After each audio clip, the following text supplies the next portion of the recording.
चाहे वो पक्ष का वीर हो, चाहे वो विपक्ष का वीर हो, उसका घाव धोते थे, मरहम लगाते थे, पट्टी बांधते थे। तो देवता भी स्वर्ग से कहते थे कि वास्तव में भी युधिष्ठिर धर्म का अवतार है, ये धर्मराज है।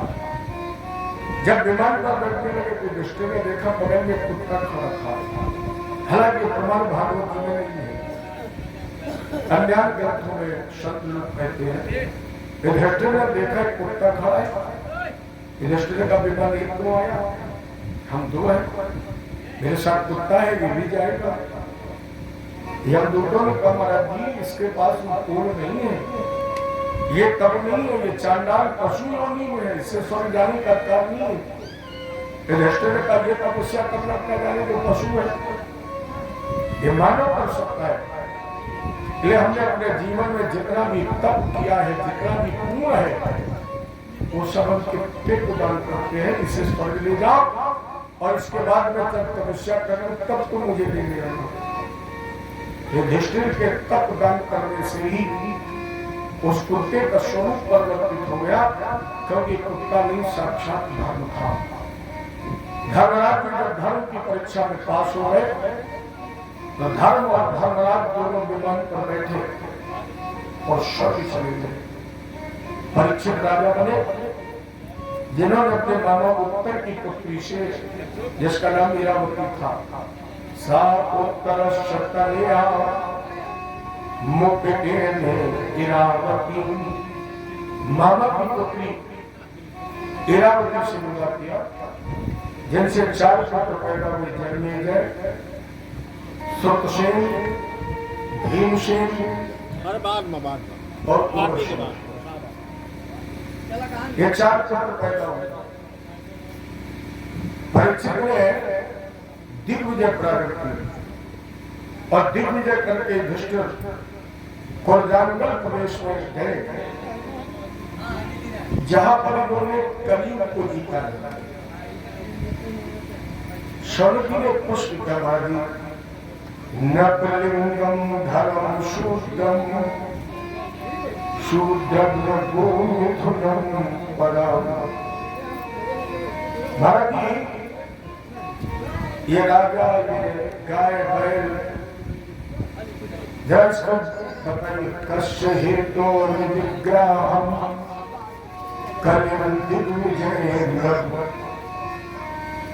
हम ये भी जानना चाहते हैं कि जब राजा परीक्षित ने कली को जीत लिया दिग्विजय करते हुए, उसे छोड़ा था। सूत जी ने कहा सौनक महात्मा यदा परीक्षित कुरजांगले वशत और कलिम प्रविष्ट निज चक्रवर्ती। युधिष्ठिर ने दिग्विजय के घोषणा की और दिग्विजय करते हुए जब कुरजांगल प्रवेश में ये रुके, तो इसी कुरजांगल प्रवेश में जब ये रखकर बैठे हुए सरस्वती के किनारे जा रहे थे, तो इन्होंने विचित्र दृश्य देखा। तत्र गोमिथुनम राजा मानम महाखबर दंडहस्तम चक्रखलम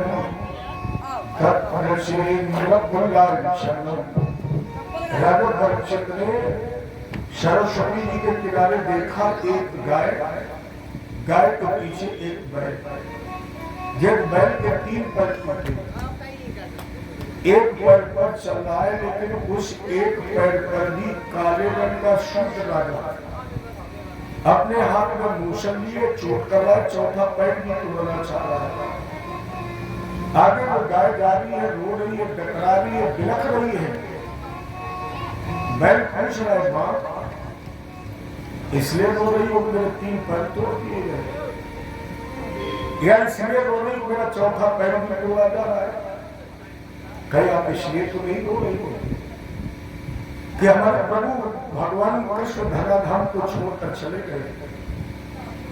परीक्षित ने कहा ये बैल नहीं है, ये तो मानव भाषा का प्रयोग कर रहा है। ये राजा परीक्षित ने पूछा धर्मधर्मीश धर्मज्ञ धर्मोश धर्म को जानने वाले धर्मात्मा तुम कौन हो? ये गाय कौन है? और ये तो राजा है, यह चौथा पैर तुम्हारा तोड़ना चाहता है, ये कौन है? जरा इसका परिचय दो। तो मैंने कहा राजा ने, जो तुम्हें आगे गाय देख रहे हैं, गाय नहीं पत्नी है, मैं बैल नहीं धर्म हूं। और ये राजा कलयुग है। महात्मा धर्म के 4 चरण हैं, उसमें धर्म का पहला चरण है तपस्या। कहीं आपको दिखाई पड़ रही कलयुग में कोई तप कर रहा है? अरे हमारे 10-5 मिनट के लिए पूजा करने भी बैठ जाए तो मन नहीं लगता है। तपस्या तो बहुत दूर की बात है। धर्म का दूसरा चरण है पवित्रता। अब आपको पवित्रता भी कहीं नहीं मिलेगी, क्योंकि अब तो देहातों में भी चौका तो कोई बनाता नहीं। अब देहातों में भी किचन बनता है, और आपने देखा होगा लोग कहते हैं किचन वाली चप्पल है। मैंने अब तो किचन में भी जूता चप्पल का प्रवेश हो गया, तो पवित्रता कहाँ रही?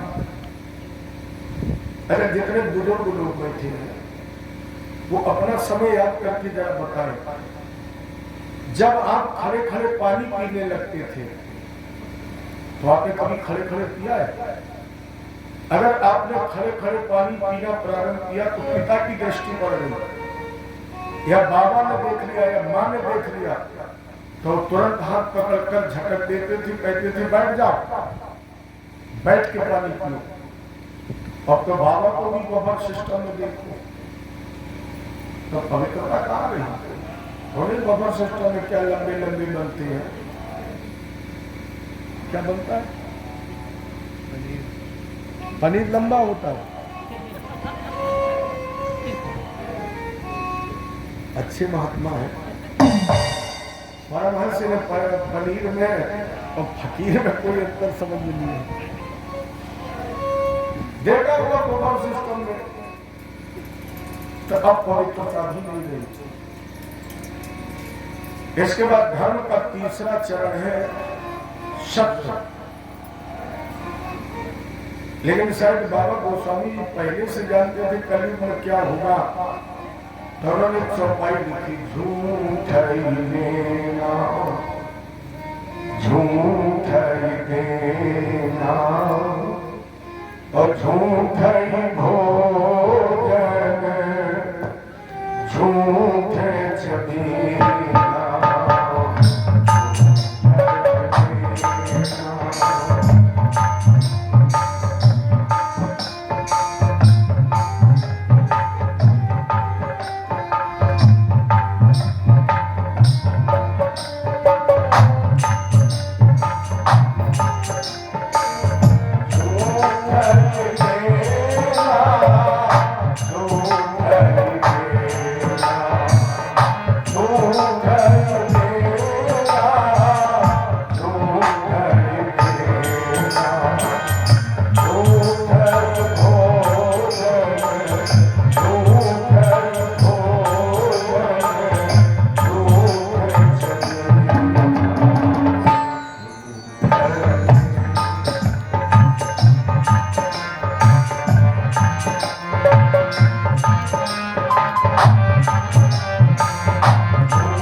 अधिकांश लोगों के हाथ में, अगर मेरी सरकार बनेगी नहीं, लेकिन अगर हमें 5 मिनट के लिए सरकार में बैठा दिया जाए तो सबसे पहले हम मोबाइल का नाम बदल दें।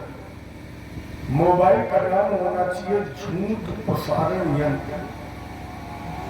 मोबाइल पर बात करने वाला अधिकांश सबसे पहला झूठ ही बोलेगा, कितना भी बड़ा सत्यवादी, लेकिन पहला झूठ, क्योंकि वो जल्दी उत्तर सोच नहीं पाता है। किसी ने कह दिया हेलो भाई साहब कहाँ हो, वो जल्दी को सोच नहीं पाता, भोजन कर रहा हूँ, कह दिया हम सड़क पर बैठे। ये झूठ का प्रसार।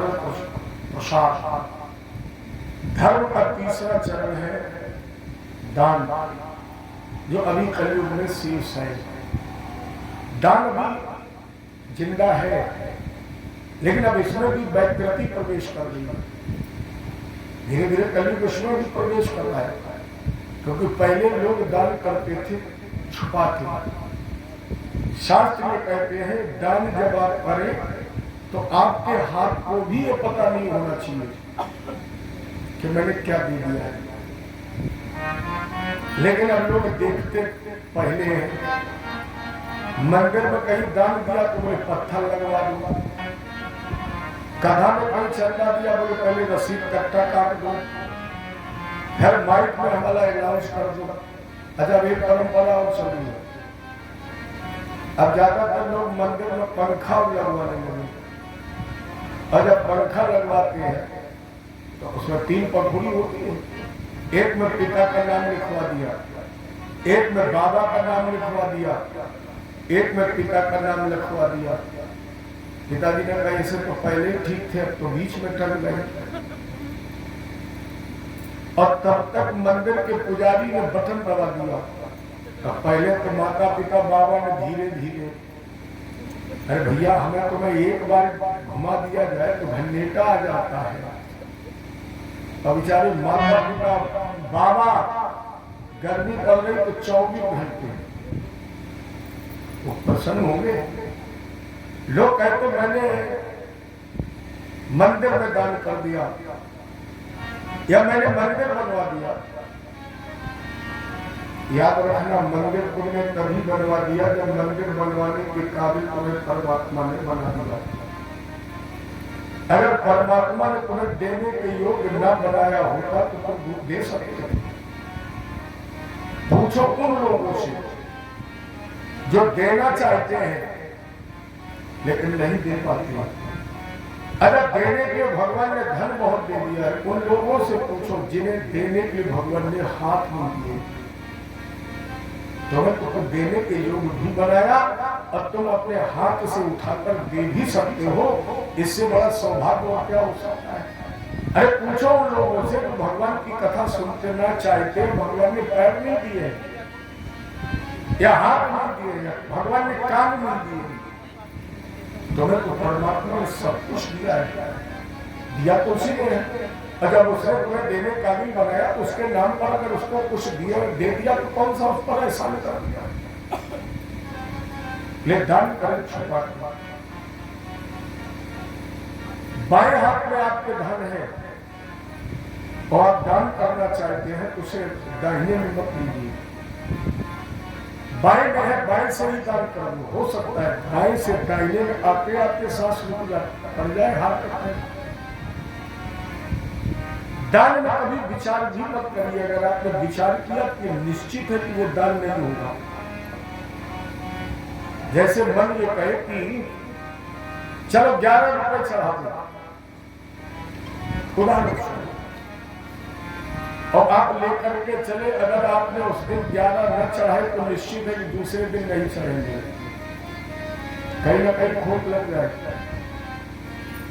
हो सकता है आदि आसानी में चले जाए। ये दान में कभी विलंब मत करिए। ये धर्म का चौथा चरण है। राजा परीक्षित ने कलयुग को जीतने के लिए धनुष पर बाण चढ़ा दिया।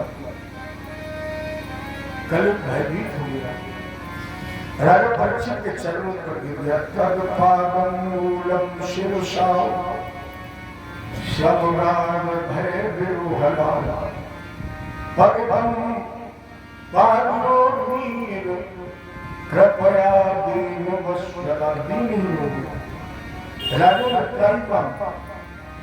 राजा परीक्षित ने कलयुग को रहने के लिए 4 घर दे दिए।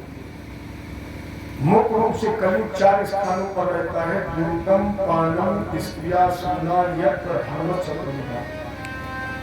कलयुग रहता है, उसके रहने के लिए पहला मकान है जुआ। कोई खेलता है आपके गाँव में? वैसे जुए में मेरी समझ में जुआ भी कम से कम 3 प्रकार का होता है। पहला जुआ रखा जाता है बैल के कंधे पर। दूसरा जुआ होता है कौड़ी और ताश से, जिसमें पैसा रखा जाता है। और तीसरा जुआ तो लगभग सबको मालूम होगा, क्या होता है? सर में ये भी तो जुआ ही है। अच्छा, जुआ की लत लग जाए तो न हारे चैन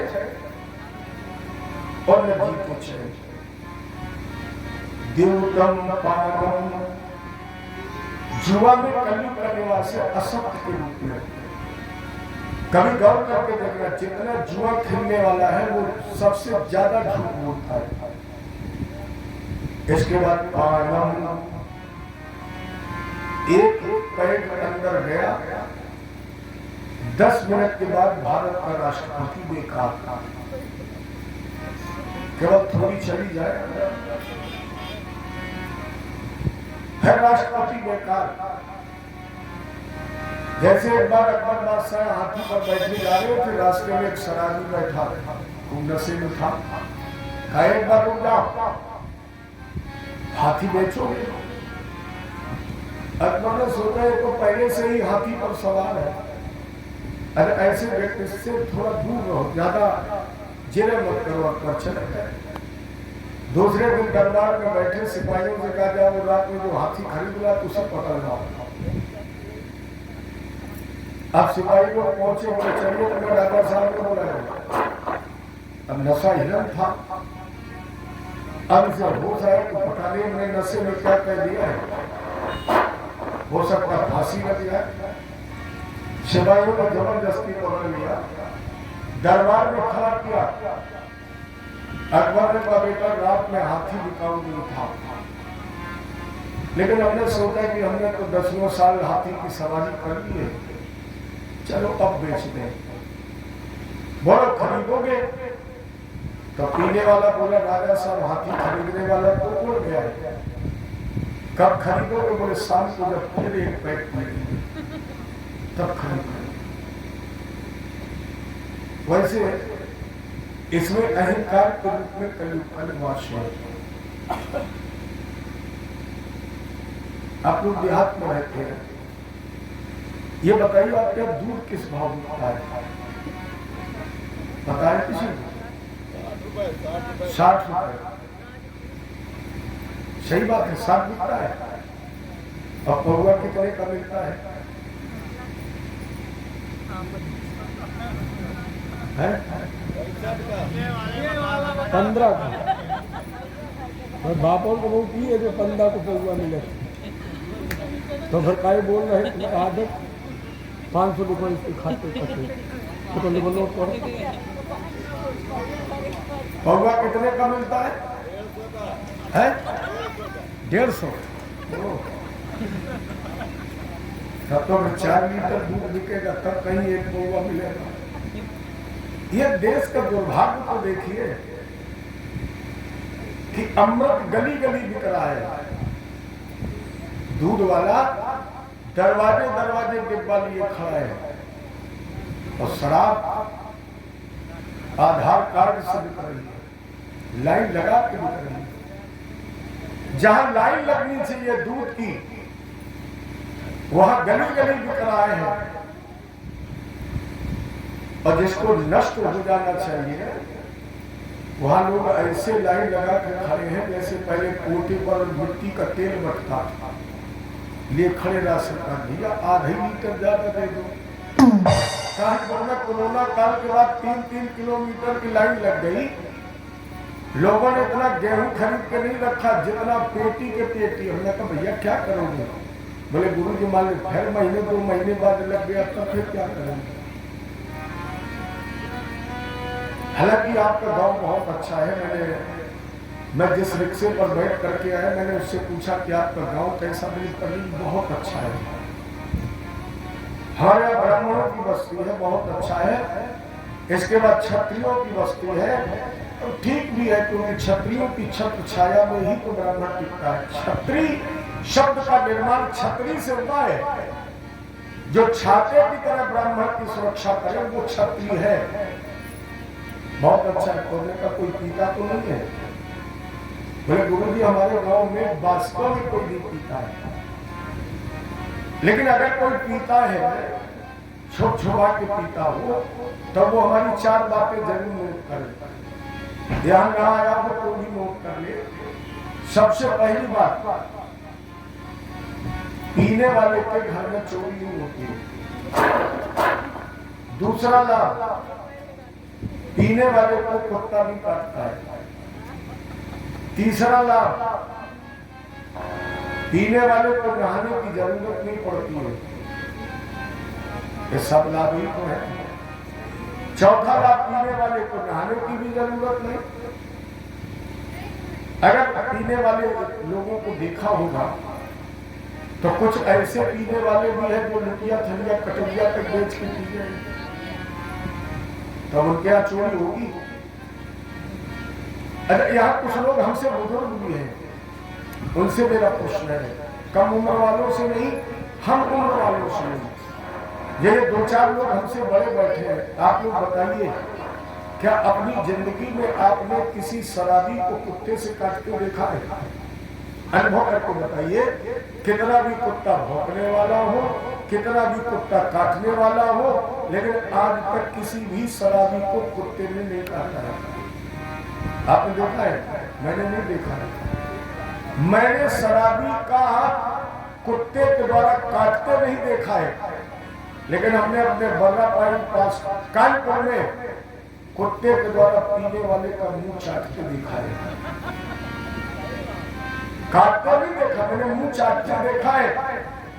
अब पी गया, बढ़िया जो नाली दिखाई पड़े, रात भर उसी में पड़े रहो, सुबह फिर पैंट झाड़ो, ठेका पे पहुंचो, लाओ एक पाउच देना। ये 4 बहुत बड़े लाभ हैं, लेकिन ये लाभ नहीं है, ये बहुत बड़ा व्यंग है।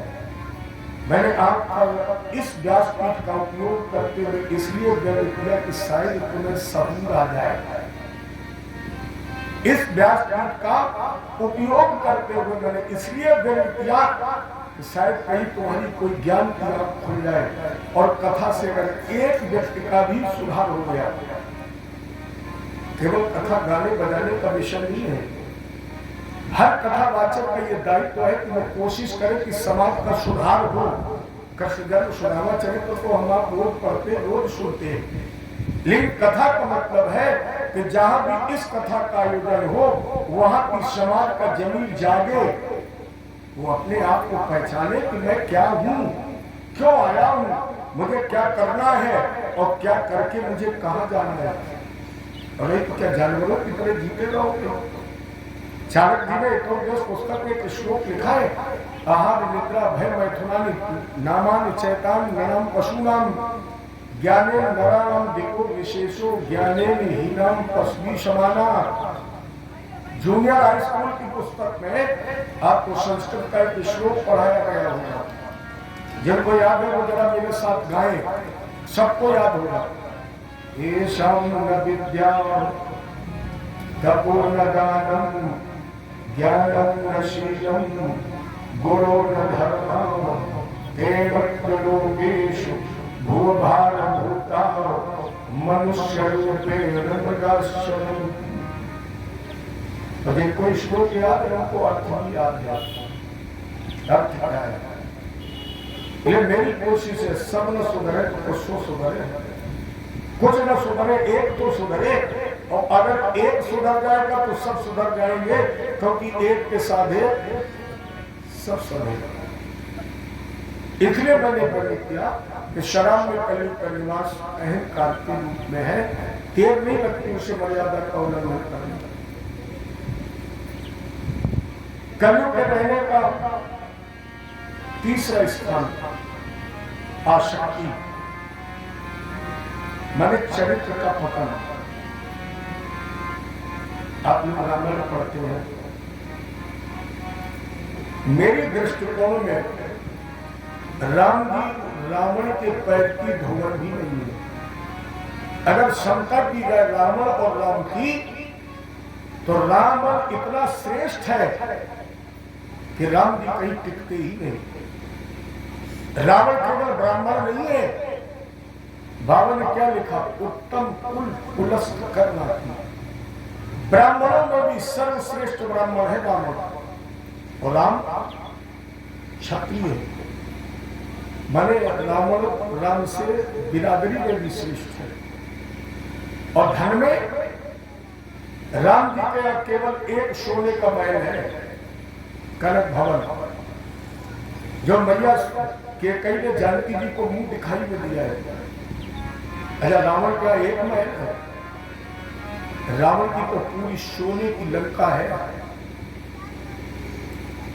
तन में भी राम जी बराबरी नहीं कर सकते हैं, क्योंकि राम जी के 2 हाथ हैं और रावण के 20। राम जी के 1 सर है और रावण के 10। कहां टिकते हैं?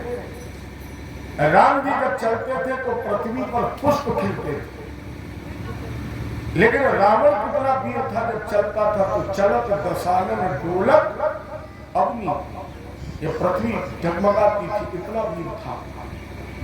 केवल वीर नहीं था, रावण 4 वेद 6 शास्त्र 18 पुराणों का ज्ञाता त्रिकालदर्शी था। लेकिन ऐसे रावण को राम ने एक बार से मार दिया। ये समझने का विषय है। जिस रावण के असुर चंद्र यम कुबेर हाजिरी बजाते थे, जिस रावण ने शनि को बांधकर अपने यहां उल्टा टांग रखा, जिस रावण ने अपने पाटी में कान बांध रखा, उस रावण को भगवान राम ने एक बार से मार दिया। क्यों? विचार का विषय यह है कि राम ने एक बार से रावण को क्यों मार दिया। जहां तक मेरा विवेक कहता है कि रावण के चरित्र का पतन हो गया था और राम जी का चरित्र बल मजबूत था। रावण के चरित्र का पतन हो गया था। वाल्मीकि रामायण में प्रमाण है कि रावण ने नलकुबर और मणिद्री की पत्नी रंभा का सतीत्व नष्ट किया। सीता हरण कोई बड़ी बात नहीं है। सीता जी के प्रति तो रावण ने कोई अपराध ही नहीं किया, क्योंकि रावण ने तो जानकी जी का स्पर्श भी नहीं किया। अगर रावण भैया जानकी का स्पर्श कर लेता तो इसके मस्तक के 100 टुकड़े हो जाते। ये रावण ने सीता जी का स्पर्श नहीं किया, सकुशल अशोक वाटिका में रखा। मैंने रावण भी कोई साधारण नहीं है, लेकिन उस रावण से एक गलती हुई और उसने अपने बड़े भाई कुबेर के पुत्र नलकुबर मणिद्री की पत्नी रंभा का सतीत्व नष्ट किया। लेकिन राम जी का चरित्र बल कितना मजबूत था। जब राम जी का जानकी जी के साथ विवाह हो गया, उस अयोध्या के महल में केवल केकई प्रसन्न नहीं थी। राम के विवाह से सब प्रसन्न थे, केवल केकई प्रसन्न नहीं थी। केकई की नाराजगी का कारण ये नहीं था कि राम जी का जनक के विवाह क्यों हुआ। केकई इसलिए नाराज थी कि मैंने राम जी को दूल्हा के रूप में देख नहीं पाया, मैंने राम जी को सेहरा बांधे हुए नहीं देखा, मैंने अपने हाथ से राम जी को दूल्हा नहीं बना पाया, इसलिए नाराज थी। और नाराजगी में राजा दशरथ से कहा कि हम राम का दूसरा विवाह करेंगे। जब तक हम दूल्हा नहीं बना लेंगे, जब तक जामा नहीं राम जी पहन लेंगे, जब तक सेहरा नहीं बांध लेंगे, तब तक मुझे तसल्ली नहीं होगी। अरे दशरथ जी विरोध भी नहीं कर सकते, क्योंकि उस समय तो वो विवाह की प्रथा थी। खुद राजा दशरथ के 3 विवाह हुए। वाल्मीकि रामायण में तो कई पत्नियों का वर्णन है, लेकिन अगर मानस को देखा जाए तो कम से कम 3 तो थे ही। कई ने कहा कि तुमने 3 किए हैं तो हम राम जी के 2 तो करेंगे, कम से कम दूल्हा तो बना लेंगे। एक कई का आदेश करवा दिया राम जी का दूसरा विवाह। रिश्ते आने लगे, लड़कियां देखी जाने लगी। जानकी जी को पता लगा तो जानकी जी ने एक दिन एकांत में राम जी से पुष्प भर दिया। मैं आपके पारिवारिक परंपरा में कोई हस्तक्षेप नहीं करूंगा। आपके परिवार में बहु विवाह की प्रथा है, आप दूसरा विवाह करें, मुझे कोई दिक्कत नहीं। लेकिन एक उत्तर दीजिए कि जब आपका दूसरा विवाह हो जाएगा तो आपके जीवन में जानकी का स्थान क्या रहेगा। फिर आप जानकी को नजर से देखेंगे, क्या हिस्सा देंगे, क्या पद देंगे। राम जी ने कभी जानकी, अभी तो विवाह की चर्चा हो रही है, जब होने की नौबत आएगी तब बता देगा। महीनों बीत गए, एक दिन कैकेयी ने राम जी को तलब किया, आइए राम जी। अगर राम जी विवाह के बाद कहीं अकेले न गए न अकेले रहे। राम जी जब राजा भी बने हैं, इसके पहले कोई राजा अपनी पत्नी को लेकर नहीं बैठा सिंहासन पर, लेकिन जब राम राज्याभिषेक हुआ, जहां भी आपको राज दरबार मिलेगा, राम जी सिंहासन पर होंगे तो जानकी जी साथ में होंगे। लोग कहते हैं कि विश्व का 8वां अजूबा ताजमहल है। लोग कहते हैं कि ताजमहल प्रेम की निशानी है। ये गलत है, क्योंकि वो प्रेम की निशानी नहीं हो सकती है जिसके निर्माण के बाद हजारों मजदूरों के हाथ काट दिए गए। प्रेम की निशानी अगर आपको देखनी है तो आप जाइए दक्षिण भारत में, जहां पर भगवान राम ने जानकी जी को ढूंढने के लिए बंदरों से मित्रता करके समुद्र पर पुल बनवा दिया है। यह प्रेम की निशानी है कि हाथ कटवा दिए जाए, वो प्रेम की निशानी है। अगर पत्नी के प्रति प्रेम देखना है तो रामायण पढ़ करके देखिए। राम जी ने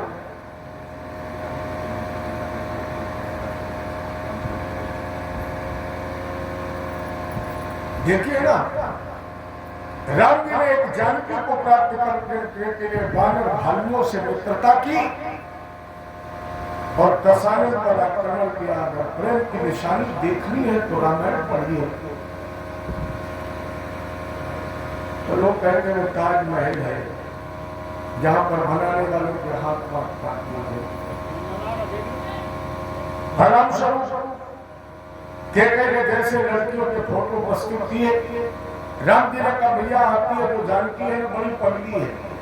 एक पूछती थी कि राम के जीवन में जानकी का स्थान क्या है।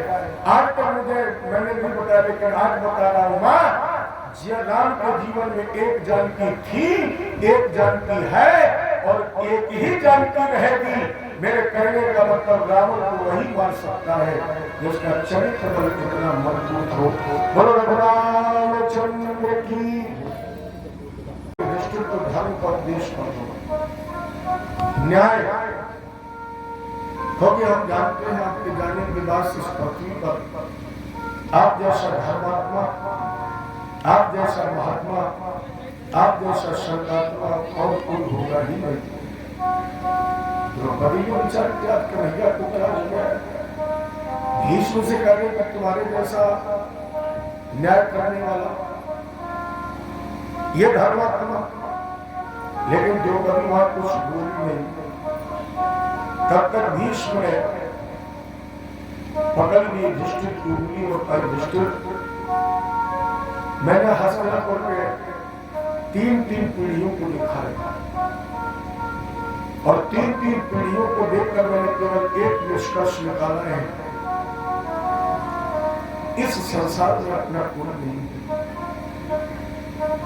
विवेकान धर्मान राज धर्मान मोक्ष धर्मान विभागशः श्री धर्मान भगवत धर्मान क्षमा सभ्यास योगदान। भीष्म दान, राज, न्याय, धर्म, मोक्ष। किसी का विस्तार से वर्णन किया, किसी का सूक्ष्म से वर्णन किया, तो द्रौपदी एकदम अट्टहास करती, बड़ी जोर से हंसी। भीष्म ने कहा पांचाली तुम्हारी मजा, बाणों के सेक पर लेता हूं, इसका मतलब तुम्हारी ये धृष्टता। द्रौपदी, जब ये भीष्म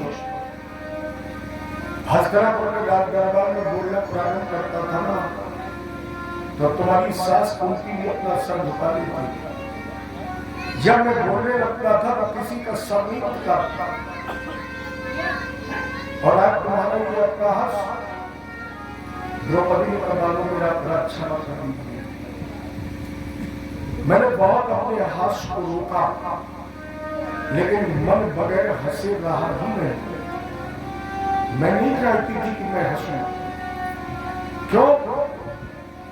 मैंने आपका उपदेश सुना तो आपको ऐसा लग रहा है जैसे आप जैसा कोई धर्मात्मा है ही नहीं।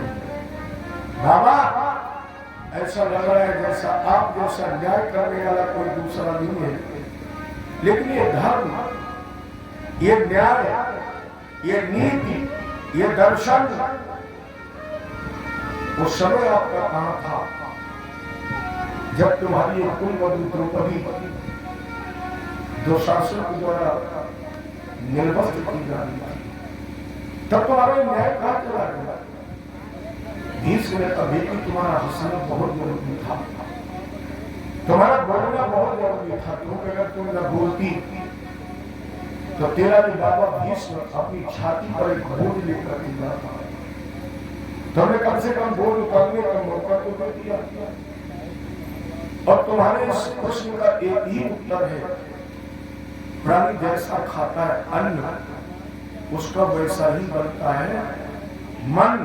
अपने यहाँ लोग कहते हैं जैसा पियोगे पानी वैसी बनेगी वाणी।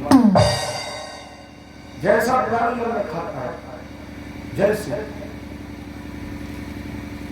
एक महात्मा को राजा ने निमंत्रण दिया, दोपहर में महाराज जी पधारिए। राजा साहब ने कहा, देवी जी कल गुरु जी आएंगे, मैं तो राज दरबार में रहूंगा, तब तो मैंने प्रेम से भोजन कराना, शयन कक्ष में विश्राम देना, और जब चाहे उनको विदा कर देना। समय पर महात्मा जी आए, रानी साहिबा ने बढ़िया भोजन कराया और अपने ही शयन कक्ष में, जहां रानी सोती थी, उसी शयन कक्ष में महात्मा जी को विश्राम दिया। भोजन के बाद घर पे 2 घंटे विश्राम किया और जैसे चारपाई पर उठकर बैठे तो देखा सामने बढ़िया एक सोने का हार पड़ा था। महात्मा जी ने देखा इधर कोई देख तो नहीं रहा, निश्चिंत हो गए, चुपचाप हार उतारा, झोली में डाल दिया और कहा, देवी हमें विदा करो, हम जा रहे हैं। तो रानी साहिबा ने महात्मा जी को विदा कर दिया। हार चूंकि रानी का था, और हर सौभाग्यवती महिला के 2 कार्य होने चाहिए। सूर्यास्त से पहले वो घर में झाड़ू लगाए और सोने श्रृंगार करे। इससे उस गृहिणी के घर में कभी दरिद्रता का प्रवेश नहीं हो सकता है, क्योंकि किसी घर की गृहस्थ जीवन की गुरुता और गरिमा नारी के हाथ में है। अगर वो चाहे तो आपकी बिगड़ी हुई इज्जत बना सकती है, और अगर वो चाहे कि तुम्हें बिगाड़ना है तो कितनी भी कोशिश करो। अगर वो सोच ले हमें बिगाड़नी है और दरवाजे पर रिश्तेदार आ गए और तुम्हारे घर में 20 क्विंटल चीनी रखी हो और तुमको चाय लाइए और पत्नी अंदर से कहते चीनी तुमको भले रखी तो बिगड़ जाएगा, सारी व्यवस्था बिगड़ जाएगी। तो रानी ने सूर्यास्त के समय सोलह श्रृंगार किया और सोलह श्रृंगार के बाद जैसे हार पहनना चाहा, हार को खाली गया। रानी ने इधर उधर ढूंढा, हार नहीं मिला। ये आशंका हो गई कि शायद राजा ने हार की चोरी कर दी। राजा के पास सूचना पहुंच गई हार चोरी हो गई। बहुत बोला नहीं गया, नहीं मिला। राजा ने पूरी फोर्स लगा दी, लेकिन अब महात्मा पर एक संत पर संदेह कौन करे। रात बीत गई, न चोर मिला न हार मिला। सुबह राजा साहब दरबार में बैठे, थोड़ी देर बाद वो महात्मा राज दरबार में उपस्थित हो गया। रानी, आपके भाई से एक हार चोरी हुआ है। और वो हाथ मैंने छुड़ाया है। अब हम वापस करने आ गए। राजा ने सोचा ऐसा दुनिया में कोई चोर है ही नहीं, और फिर वो चोर जिस पर कोई शंका भी नहीं कर सकता है। राजा साहब ने कहा, गुरु जी मुझे विश्वास से ये हार आपने नहीं छुड़ाया है। चोर ने देखा होगा कि हम पकड़ जाएंगे, फांसी लग जाएगी, तब वो आपकी शरण में आया होगा, आपसे कहा होगा कि गुरु जी बचा लो, तो उसे बचाने के लिए तुम अपने को चोर बना लो। महात्मा जी ने कहा, नहीं राजा, ये हार मैंने ही छुड़ाया है, जो यथोचित सजा हो मुझे दो। लेकिन महाराज जी हमने आपके जीवन में कभी चोरी नहीं की, आज चोरी पता नहीं मैंने क्यों की, और ये चोरी का विचार आपके निमंत्रण के बाद आया है। इसके मतलब जो मैंने भोजन किया है, तुम्हारे उस भोजन में कोई खूट है। ये पता लगाइए कि मेरे लिए जो भोजन बनाया गया वो अन्य कहां से था, कैसा था। राजा ने तुरंत भोजन बनाने वाले रसोइये को बुलाया, तो उसने कहा कि महाराज जी मेरे चौके में सारी वस्तुएं तो थी, हमने सोचा कि महाराज जी के लिए खीर बना दी जाए, तो जब हमने देखा तो वहां चावल नहीं थे, तो मैंने गोदाम में सूचना भेजी, वहां से चावल मंगवाई। अब वो जाने चावल कहां से भेजे उसने, तो अन्न के गोदाम के इंचार्ज को बुलाया गया और कहा, ये बताइए महाराज जी के लिए तुमने जो चावल भेजे वो कहां के थे।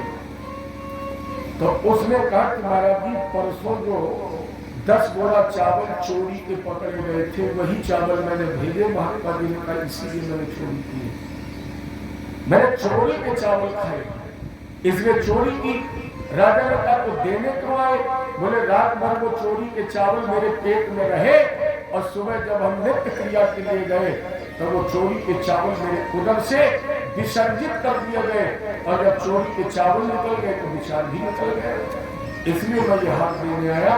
कहने का मतलब केवल इतना है, जो कभी प्राणी जैसा खाता अन्न उसका वैसा ही बनता है मन। ये ज्ञान तो मेरे पास उस समय भी था, उस समय तो मैं न्याय करने जाता था, धर्म जानता था, लेकिन उस समय में दुर्योधन का दूषित अन्न खा रहा था। दुर्योधन के दूषित अन्न के कारण मेरे मन में भी ज्ञान पर अज्ञानता का पर्दा पड़ गया। लेकिन जब तेरे पति गांधी अर्जुन ने अपने बाणों से मेरे शरीर को छलनी कर दिया, तो जो खून बना था, जो रक्त बना था, वो सब कुरुक्षेत्र के मैदान में फैल गया। ज्ञान दुष्ट, हम केवल एक ही संदेश देना चाहते हैं कि भारत में बहुत हो गया रक्तपात। अब भारत में शत्रुता नहीं, अब भारत में शस्त्र नहीं, शास्त्र की पूजा होनी चाहिए। बहुत लोगों ने शस्त्र की पूजा, कभी जब शस्त्र की पूजा हुई है तब तक विनाश हुआ है, और जब शास्त्र की पूजा हुई है तो विनाश में कहीं न कहीं विकास है। सुना होगा आपने गीत, जरा गुनगुना ये, ज्योतिष ज्योति जलाते चलो, ज्योतिष ज्योति जलाते चलो, प्रेम की गंगा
स्वस्थ रही भारत में शासन थे।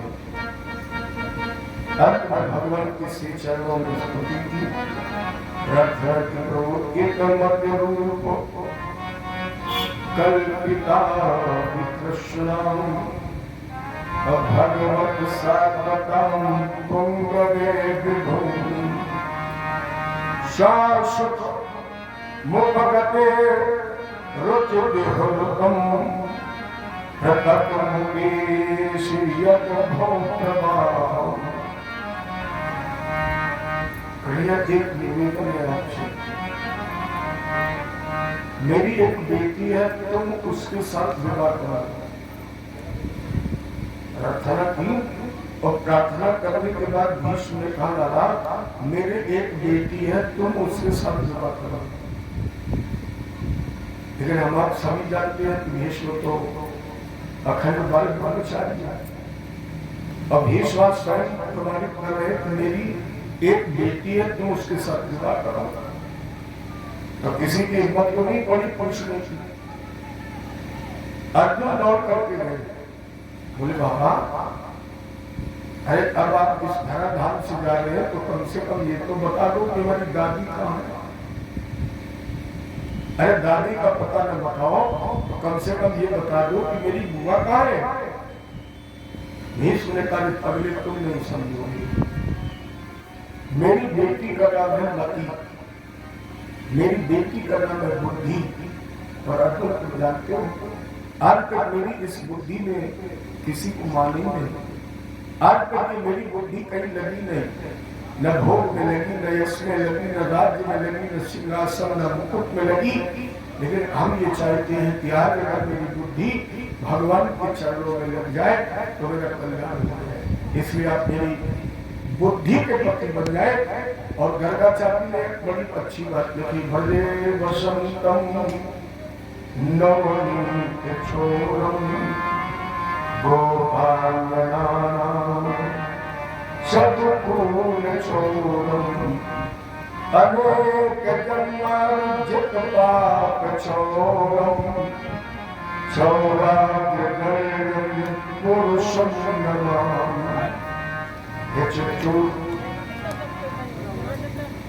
ये भीष्म आपको प्रणाम करता है। अब मेरे जाने का समय भी हुआ है तो वो शांति शुरुआत भीष्म ने अपने नेत्रों में बसाई, नेत्र बंद किए और 14 जनवरी मकर संक्रांति जैसे सूर्य उत्तरायण हुआ भीष्म ने महाप्रयाण किया। भगवान उसके बाद द्वारका चले गए। इस अवध में उत्तरा के गर्भ से बच्चे का जन्म हुआ। उसमें पुष्प क्या बात की, मैंने ये सुना है कि इस बच्चे को भगवान ने जीवित किया। उत्तराया हतो गर्भाव ईशना जीवता होना। महात्मा ब्रह्मार्थ कभी निष्फल नहीं जाता है। ब्रह्मार्थ के संधान के कारण जब उस बच्चे का जन्म हुआ तो ये मृत हुआ। भगवान ने गर्भ में तो रक्षा की, लेकिन बच्चे का जन्म हुआ उसी समय ब्रह्मास्त्र ने अपना असर किया, लेकिन कोई जानता इसके पहले भगवान ने। तथा सर्वोदर के शाकुल ग्रहो गए, जब वंशधरा पांडु भूया पांडुर्वोषा। बड़े अनुकूल ग्रह थे। अनुकूल पावन समय में इस बच्चे का जन्म हुआ। भगवान कृष्ण से जीवित कर दिया। महाराजा युधिष्ठिर जानते थे कि ये पांडु वंश का दीपक है, इसलिए अक्षयदान किया। अब हम अगर विचार करें कि प्रजातीत काल और अक्षयदान किसे कहते हैं, तो सबसे पहले अक्षयदान मनसरत्व प्रमाण किसे कहते हैं? यावं छिन्नते गालं तावन्ना प्रोम रूपम छिन्ने नारे तथा पश्चान शूककम विधीयते। हमारे आपके घर में जब बच्चे का जन्म होता है, एक धारणा है, लोग कहते मेरे घर में शूकक लग गई, लेकिन मन समझ कहती है कि जब तक जन्म लेने वाले बच्चे का नारा नहीं काटा जाता है तब तक उस घर में शूकक नहीं लगती है। जन्म लेने के बाद और नारा काटने के पहले ये जो बीच का समय है, इस बीच के समय को ही प्रजातीत काल कहते हैं। और इसमें जो दान किया जाता है, मनुस्मृत में ही प्रमाण है, पुत्रे जाते व्यति पाते दत्तम भवति चक्षुः। उस अवध में जो दान किया जाता है, उस दान का कभी क्षय नहीं होता है, उस दान का कभी ह्रास नहीं होता है, वो दान कभी नष्ट नहीं होता है। इसलिए उस दान का नाम है अक्षदान। इस बालक के जन्मोत्सव पर महाराजा युधिष्ठिर ने प्रजातीत काल में अक्षदान किया और इस पर प्रथम नाम रखा विष्णुराज। जैसे हमारा परीक्षित के नाम से जानते हैं, इसका प्रथम नाम विष्णुराज है। इसका दूसरा नाम पड़ा था परीक्षित। क्यों? बोले जब ये कुछ समझने के योग्य हुआ तो जो भी इसके सामने आता था कि उसी का परीक्षण करता। इसका जिसे मां के गर्भ में देखा, लेकिन समस्या थी जिसका दर्शन इसने मां के गर्भ में किया था वो इस मर्तलोक में आने के बाद दिखाई नहीं पड़ रहा। तो चाहे वो वृक्ष हो, चाहे वो जड़ हो, चाहे चेतन हो, मनुष्य हो, पशु हो, जहां जिसको देखता था उसी के अंदर ये परीक्षण करने लगता था। इसलिए विद्वानों ने इसका नाम ही रख दिया परीक्षण। युधिष्ठिर ने राज्यारोहण के बाद 3 अश्वमेध यज्ञ कराए। प्रत्येक यज्ञ में भगवान कृष्ण द्वारका पधारे। द्वारका से हस्तिनापुर तीसरे यज्ञ में भगवान कृष्ण अर्जुन को लेकर वापस द्वारका चले गए और अर्जुन द्वारका में 7 मास तक रुके। इस बीच में महात्मा विदुर लौट करके आए। विदुर ने देखा कि धृतराष्ट्र गांधारी के साथ अब युधिष्ठिर के रात महल में है। महात्मा विदुर ने समझाया, अरे भैया अभी ज्ञान नहीं हुआ। अहो महीयसी जंतोर जीवताशाम या भवानी और धीमा वर्गतम पिंडमागत्ते गृहपाल। अरे भैया अभी भी तुम अंधे बने बोले, उन पुत्रों के साथ रात में रह रहे हो जिनके साथ तुमने कितना अन्याय किया, महाभारत का युद्ध करवा दिया। देख लो भीम रोटी को कैसे देता है, जैसे लोग कुत्ते को फेंक के दे देते। भी तुम्हें शर्म नहीं आती? अगर धृतराष्ट्र को नहीं, हमें आपको शर्म आती है? क्यों जा रहे हो वहां? अपने से देखो, हमें आपको शर्म आती है? नाती भी कभी पूछता है, बाबा कब जाओगे चित्रकूट? सोचता चलेगा तो कम से कम 2-4 दिन सेवा ही से बचेगा, लेकिन जा रहे हो। राजा दशरथ ने क्या विचार किया? श्रवण समीप भय सकेसा मनहु जरठ फल अस उपदेशा। राजा दशरथ ने सोचा मेरे कानों के बाल सफेद हो रहे, तो चलो राज सत्ता घर की तलवार की चाबी राम जी को दे दे और हम आप क्या करते हो? आज के परिवेश में कोई बेटा और बहू ये चाहता ही नहीं है कि मेरे माता पिता मेरे साथ रहे, कोई नहीं चाहता है। हम आप जबरदस्ती, वही महात्मा विदुर कह रहे हैं, कम से कम अब तो छीप जाओ। और धृतराष्ट्र को सांत्वना देकर समझाकर महात्मा विदुर पीछे वाले दरवाजे से लेकर गांधारी को चले गए।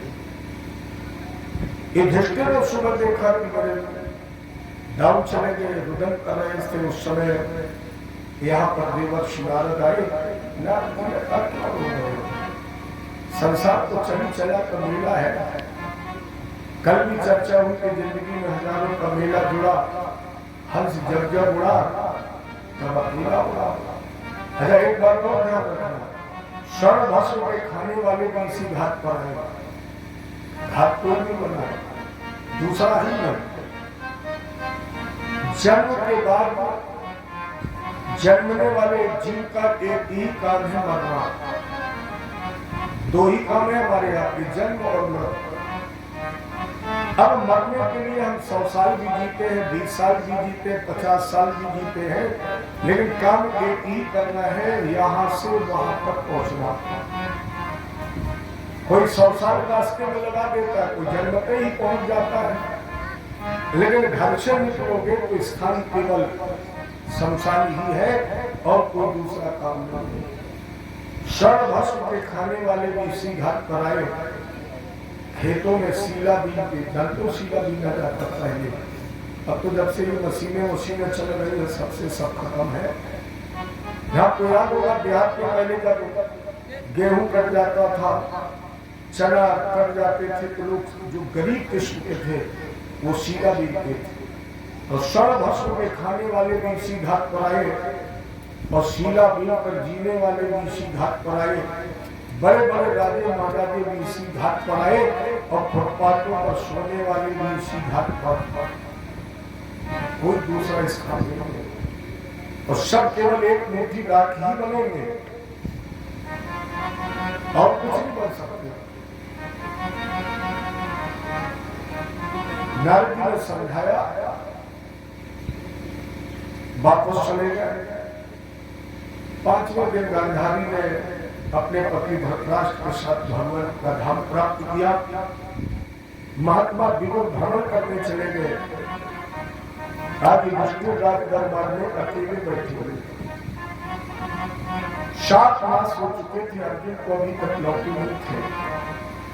अचानक युधिष्ठिर ने देखा, इस तरम वत्सा न दुहन विचामा करा, रुदन सुमुखादारो नाकस्कं तु ब्रह्मभावि।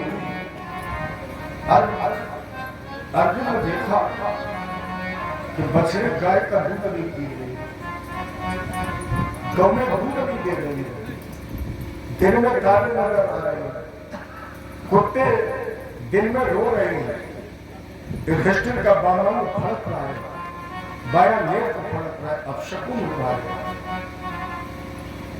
अब युधिष्ठिर सोच रहे 7 मास हो गए, अर्जुन को गए हुए लौटे तो नहीं, अब शकुन भी हो रहा है, पता नहीं क्या होने वाला है, क्यों ये मुझे अब शकुन हो रहे हैं। उसी समय रोते हुए अर्जुन पहुंच गए, इन्हें अब शकुन हो रहे थे। उसी समय अर्जुन पहुंचे, युधिष्ठिर को प्रणाम किया। युधिष्ठिर ने अर्जुन को हृदय से लगाया, भैया क्यों रो रहे हो। अर्जुन केवल इतना ही कह पाए, भैया कन्हैया नहीं रहे, क्योंकि 7 मास की अवधि में भगवान ने अपनी लीला का स्मरण कर लिया और एक बहलिये के बाण के माध्यम से अपने को भगवान ने परम धाम गमन। तो अर्जुन इतना ही कह पाए, युधिष्ठिर भैया कन्हैया नहीं रहे। और जैसे अर्जुन ने कहा कन्हैया नहीं रहे, युधिष्ठिर ने कहा तो हम भी नहीं रहे। इसलिए इन्होंने अपने नाती परीक्षित को राजा बनाया और पांडव द्रौपदी उत्तराखंड हिमालय की तरफ चले गए। सबसे पहले सहदेव के साथ छोड़ा। भीड़ ने पूछा, भैया युधिष्ठिर देखो ना मेरा भैया सहदेव। युधिष्ठिर ने कहा, में सुंदरता का अभिमान था, किसी को गणित का अभिमान था, अर्जुन को गांधी का अभिमान था, एक ने साथ छोड़ दिया। सबसे बाद में भीम गिरने लगे, भैया मुझे तो बचा लो। युधिष्ठिर ने कहा कि तुम भोजन बहुत करते हो, और जब भोजन करने के लिए बैठते थे तो तुम्हें ये चिंता नहीं रहती थी कि कहीं हम दूसरे का हाथ तो नहीं खा रहे, फिर तुम्हें भी मरना ही पड़ेगा। इससे संकेत मिलता है कि भोजन भी बहुत संयमित होना चाहिए। ये नहीं कि बहुत अच्छा मिल गया तो एक रोटी और ज्यादा खा लो। कितना भी अच्छा मिले, जितना भोजन कर सकते हो उसमें कहीं ना कहीं एक गिलास को छोड़ ही दो। उस एक गिलास के छोड़ने से किसी न किसी के तो जीवन का संसाधन बन जाएगा। लेकिन तुम जब भोजन करने बैठते थे तो 10-20 व्यक्तियों का भोजन अकेले, तो गेम का भी ये शरीर छूट गया कि मेरे दृष्टि बचे। उसी समय स्वर्ग से विमान आ गया, क्योंकि धर्मराज के अवतार थे। एक तो धर्मराज के अवतार थे, इसलिए धर्मराज कहलाए। एक विशेष गुण था युधिष्ठिर के अंदर, इस कारण मैंने धर्मराज कहा गया। क्योंकि महाभारत के युद्ध में जब युद्ध समाप्त हो जाता, लोग अपने शिविर में प्रवेश कर जाते थे, भोजन के बाद सो जाते थे, तब युधिष्ठिर मल्लम और पट्टी